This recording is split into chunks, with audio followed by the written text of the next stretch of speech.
10வது முறை முதலமைச்சர்.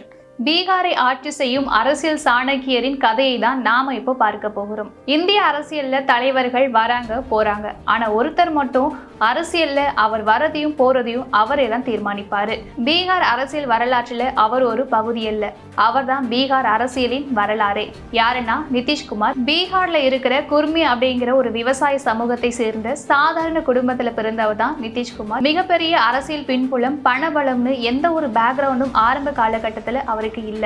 ஆனா குடும்பத்தில் இருந்த பொறுமை, உழைப்பு, விவசாயத்தில் கடின உழைப்பின் மதிப்பை கற்ற சூழல் தான் அவரை அரசியல்ல நிலை பெறும் ஒரு மாபெரும் மனிதனா மாற்றியது.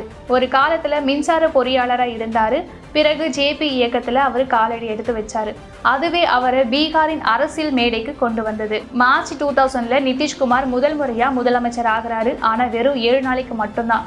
மெஜாரிட்டி இல்லாததுனால அவரு ராஜினாமா செஞ்சுட்டாரு. அதிகாரத்தின் கதவு மூடப்பட்ட மாதிரி இருந்தது. ஆனா நிதிஷ்குமார் மாதிரியான ஆட்களுக்கு கதவு மீண்டும் திறக்காம இருப்பது சாத்தியமில்லை. 2005ல அவர் திரும்பவும் வராரு. இந்த முறை மாற்றத்தை கொண்டு வரணும் அப்படின்னு நினைக்கிறாரு.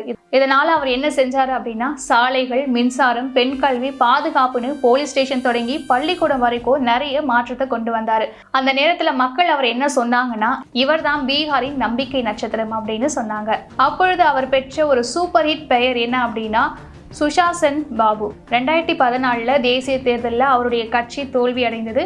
பொதுவாக அரசியல்வாதிகள் அதிகாரத்திலே தங்கிடுவாங்க. ஆனா இவரு ராஜினாமா செஞ்சிடறாரு. இதுதான் முடிவு அப்படின்னு மக்கள்லாம் நினைக்கும் போது அவர் சில மாதங்கள்ல திரும்பவும் சிஎம்மா வராரு. ஆனா ஒண்ணு மட்டும் நல்லா புரியுது, அவர் விழுவாரு.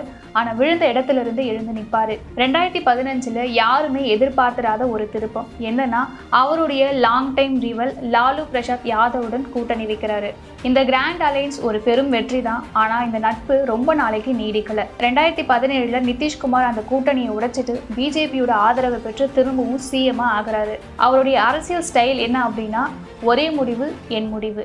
2020ல என்டிஏ உடன் கூட்டணி வைக்கிறாரு. 2022ல என்டிஏவை விட்டுட்டு ஆர்ஜே உடன் திரும்புறாரு. 2024ல திரும்பவும் என்டிஏ உடன் கூட்டணி வைக்கிறாரு.